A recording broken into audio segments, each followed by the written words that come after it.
The sun was setting over Lagos, painting the sky in shades of orange and pink. Inside a small but comfortable apartment, Lydia sat on a soft chair in the living room. A swollen belly made it hard for her to sit properly, so she leaned back with a tired sigh. Her husband, Uzo, sat beside her, rubbing her feet gently. "Lydia, are you sure it's a boy this time?" Uzo asked, his voice filled with hope. Lydia smiled. "I don't know, but I feel different with this pregnancy." They had 2 daughters already, Esther and Sandra. Both girls were lovely, but Uzo secretly wanted a son this time. Lydia knew it, and to be honest, she wanted a boy too. "And don't forget, we will name him Daniel if he is a boy." "Ah yes, that's a beautiful name. Yes, we will." Uzo reached for Lydia's hand, holding it firm. "Let's pray, my dear. Let's ask God to bless us with a healthy baby." Lydia nodded and they bowed their heads. A few days later, while Lydia was preparing dinner, she felt a sharp pain in her belly. She gasped, holding onto the kitchen counter. "Uzo! Uzo! Uzo! Uzo!" she called out. Uzo rushed in from the bedroom. "What is it? What is it?"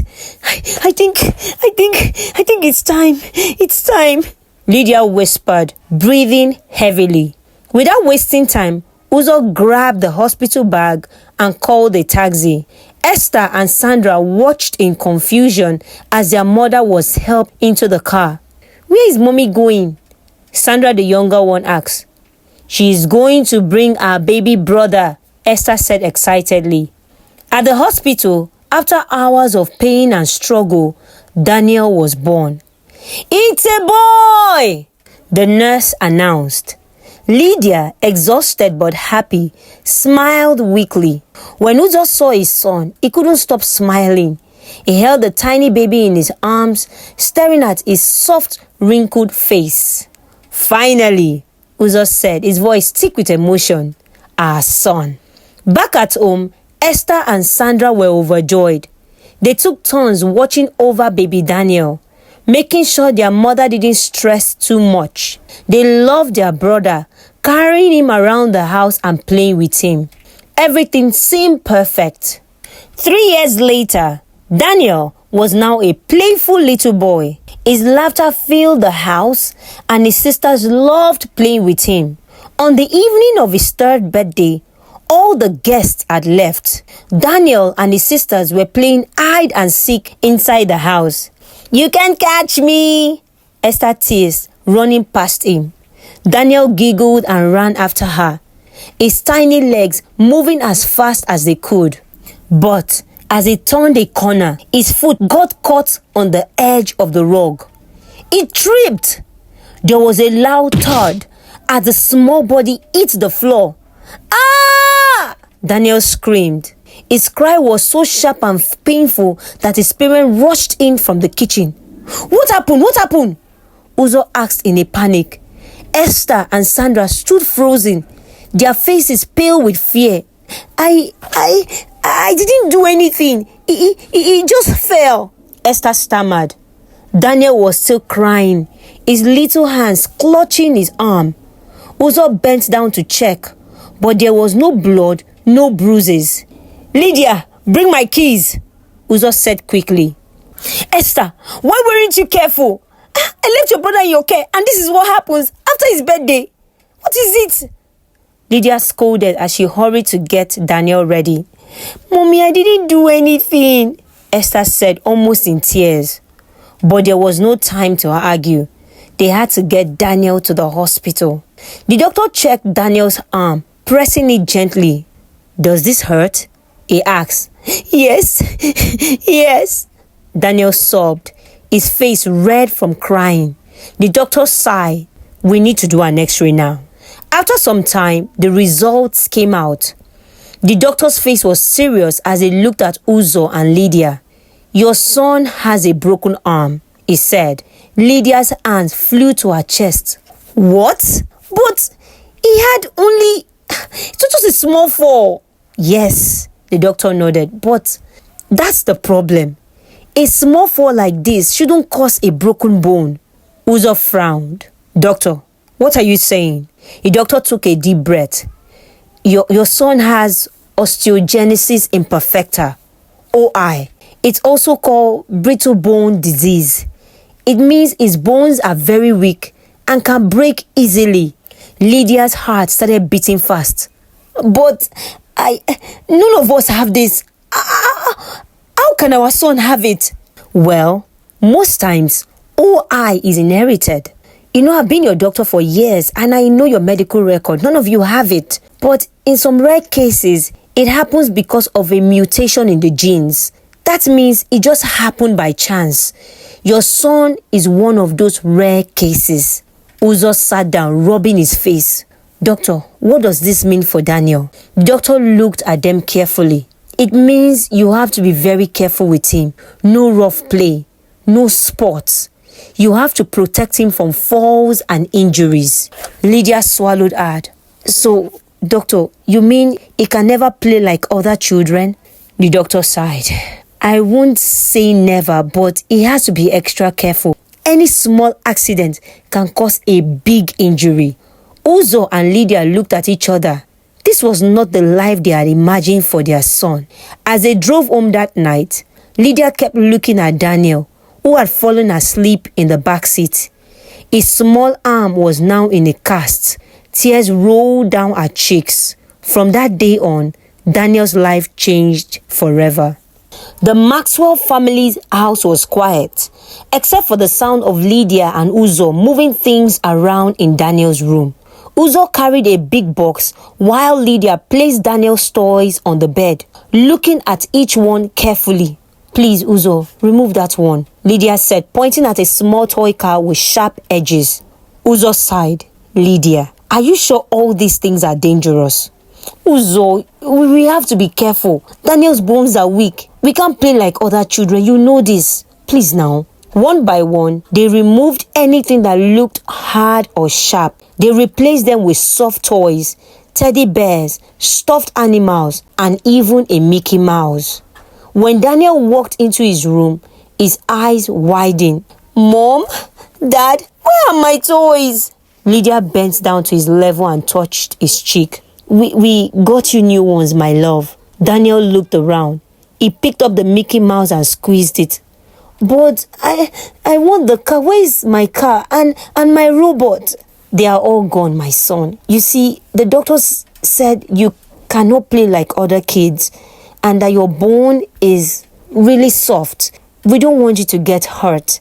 Daniel's small face fell. He didn't understand why his parents were acting like this. He just wanted to play like other children. Every evening, Daniel would sit on the balcony and watch the children in the estate. Boys his age ran around, kicking footballs, laughing and shouting. Their parents cheered them on. Daniel's fingers tightened around the metal bars of the balcony. His eyes followed the ball as it rolled across the compound. One day, he couldn't take it anymore. He tiptoed into the living room and grabbed a small ball his sisters had forgotten under the table. Carefully, he walked towards the door, trying not to make any noise. But just as he touched the handle, he heard a voice behind him. Daniel, where are you going? He froze. It was his mother. Lydia walked up to him and saw the ball in his hands. She knelt down and held his shoulders gently. Daniel, you know you can't play football. But why, mommy? Why? Look at the other kids, they are playing. I want to play too. Lydia sighed. My dear, your bones are not strong. If you fall, you can break them. Daniel's lips trembled. So I can never play? Lydia pulled him into a hug. You can play, but not like other children. We will find something safe for you to do, okay? But you have your toys, you have your teddy bears. Go and play with those ones, please. Mom, it's so boring. It's so boring. Okay, what if I come play with you? It's not the same like playing with other kids. Look at him. Look, mommy, come and see. Look at how that boy is playing with his dad and his mom. I don't want to play with those stuffed animals. I'm not a baby anymore. I want to play football. Daniel, I know how you feel, But remember what the Bible said about disobedience. A child of God doesn't disobey, right? Yes. So please, for your sake and for the sake of the peace of everyone, please do not go outside to play. Daniel nodded slowly, but deep down, he was not happy. When Daniel's sisters, Esther and Sandra, left for school in the morning, he sat by the window and watched them go. Lydia and Uzo took turns teaching him how to write, read, and count. But no matter how much they tried to make it fun, Daniel still felt something was missing. Every afternoon, when his sisters returned, they told stories about their day. Mom, you won't believe what happened at school today. Oh my God. They just got new swings. And yes, Mommy, I also learned a new song, Sandra added. Daniel listened quietly, forcing a smile. But inside, he felt left out. Well, don't worry. Esther patted his back. Soon, you will go to school too. When? Daniel asked. When you turn 5, Sandra said. Daniel held onto that promise. He counted the days, waiting for the time he could finally go to school like his sisters. When Daniel turned 5, Uzo and Lydia enrolled him in the same school as Esther and Sandra. Now listen, darling, you must be careful. Lydia warned him on his first day. Your teachers know about your condition. No running, no jumping, no playing rough. If I ever hear any complaint from your teacher, that's the end of it. We're going back to homeschooling. No, Mommy, I will not disobey. Very good. Daniel nodded excitedly. He didn't care about all that. He was just happy to finally go to school. At school, the teachers treated him gently. During break time, while other children ran outside to play, Daniel sat under a tree watching them. Some children were curious about him. A boy named TJ walked up to him one day.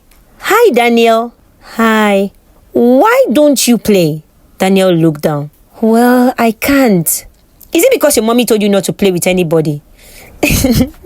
Not really. You see, my bones are not as strong as yours. TJ frowned. What do you mean? The doctor says if I fall, I can break my bones easily. TJ's eyes widened.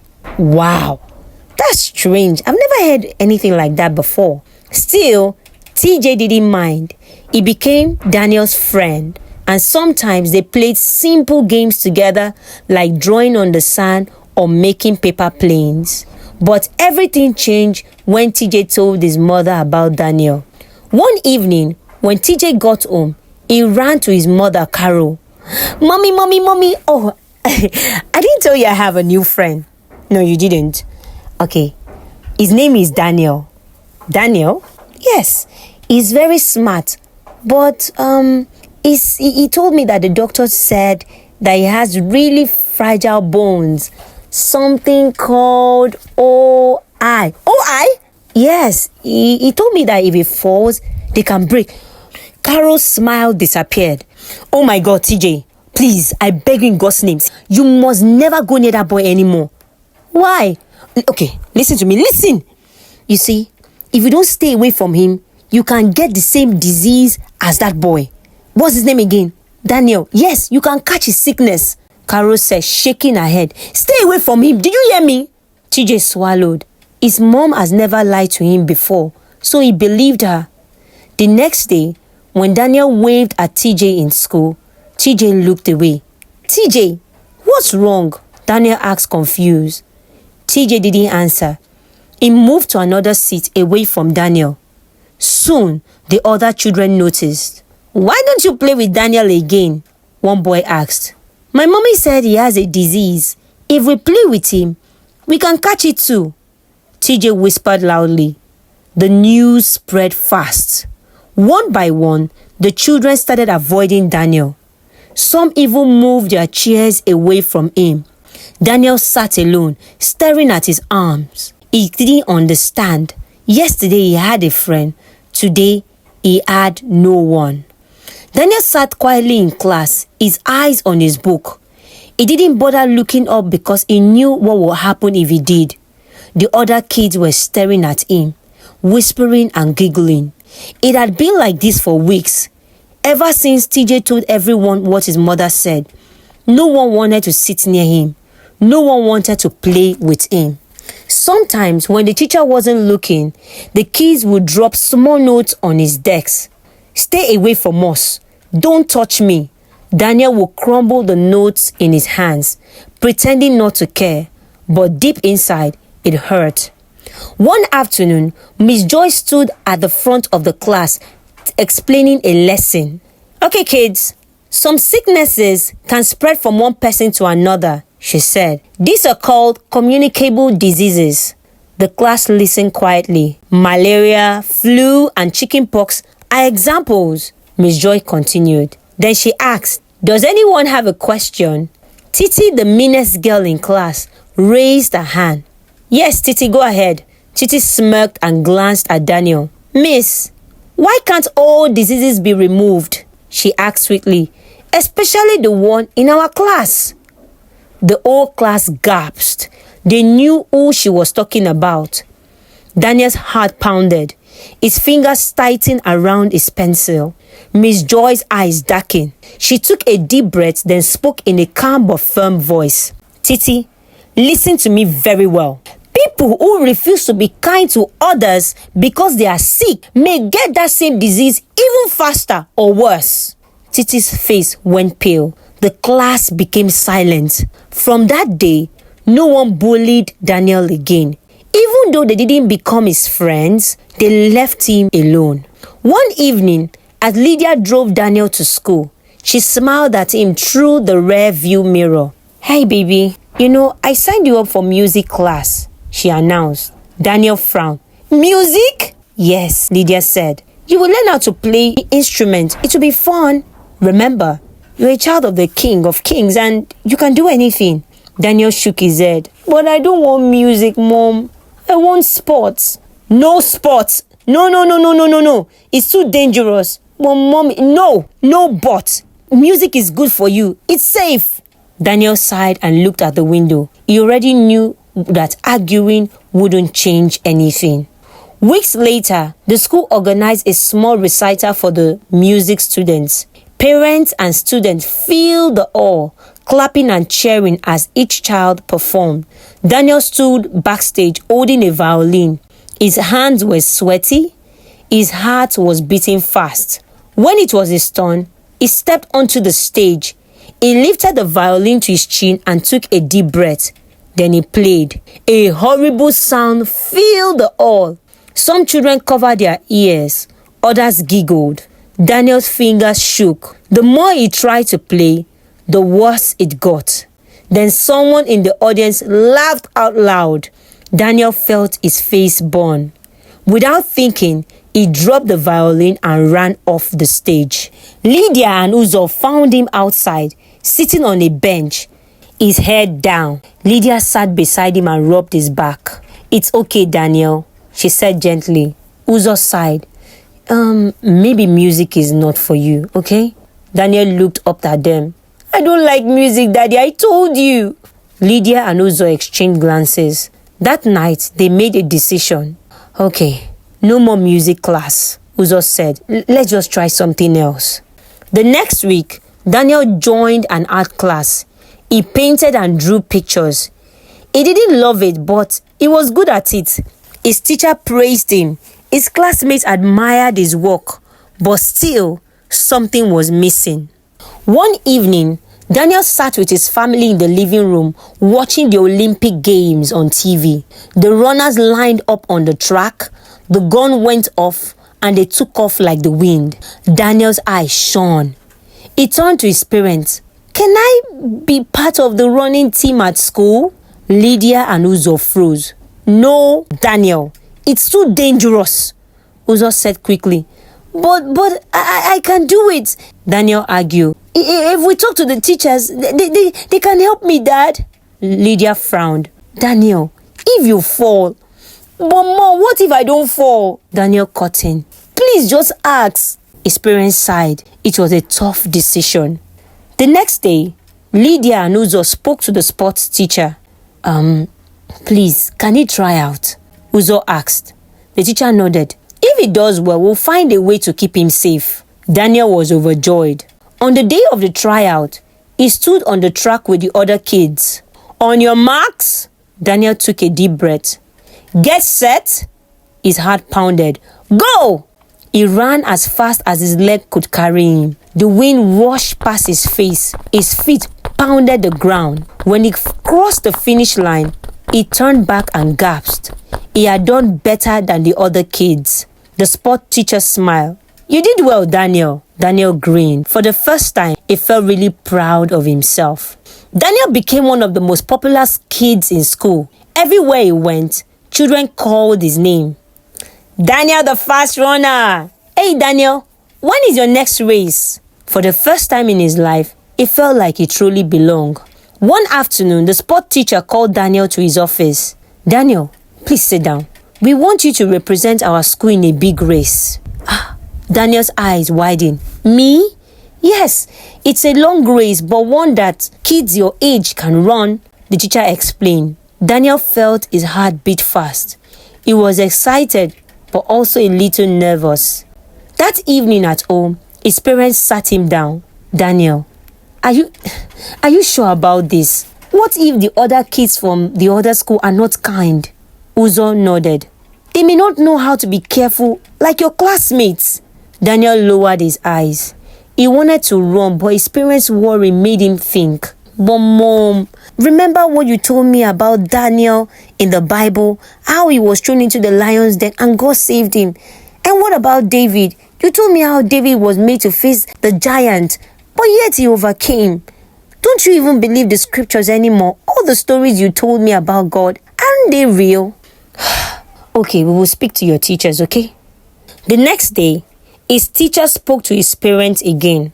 They reassured his parents that it was going to be okay and that the schools would take precautionary measures to ensure that he was safe. So Daniel started training. Daniel trained every day. At school, his sport teacher helped him run faster. At home, his father made him run small laps around the compound. Push yourself, Daniel, Uzo said one evening. And don't forget to breathe. Daniel ran and ran. His legs felt stronger. His heart felt lighter. He was ready. A few days later, the big day came. The stadium was full. Children from different schools sat in their seats cheering. Daniel stood at the starting line with other runners. On your marks, his heart pounded. Get set. He took a deep breath. Go! Daniel took off like the wind. His legs moved fast. The crowd roared. He passed one runner, then another, then another. He was almost at the finish line. Then it happened. His foot hit something. Before he knew it, he was falling. Everything went quiet. Then, boom! He hit the ground hard. The crowd gasped. His head spun. His legs felt weak. The medical team rushed to him. His teacher and his parents ran down from the stands. Daniel, can you hear me? His mother cried. Daniel could hear them, but he couldn't move. The medical team lifted him onto a stretcher. We have to take him to the hospital. Quickly, we have to. Lydia burst into tears. Uzo held her close. At the hospital, doctors took x-rays. Lydia and Uzo sat in the waiting room holding hands. And after what felt like hours, the doctors came out. His face looked surprised. Mr. and Mrs. Uzo, he said, none of his bones are broken. Lydia gasped. What? We expected to see at least a fracture, the doctor said, but nothing. It's like he never fell. Lydia's eyes filled with tears. The couple remembered the scripture that said Jesus' bone was not broken, so none of the bones of their son was broken. The next day, back at school, something amazing happened. The result of the race were announced. Even though Daniel had fallen, he had already crossed the finish line before he hit the ground. He won! A sports teacher announced. The whole school cheered. Daniel's faith and trust in God became heightened. He used the story to encourage others. If you enjoyed the story, please click the next video showing on your screen. And most importantly, don't forget to click the like button, and subscription is free. Thank you. I will see you in the next video showing on your screen right now.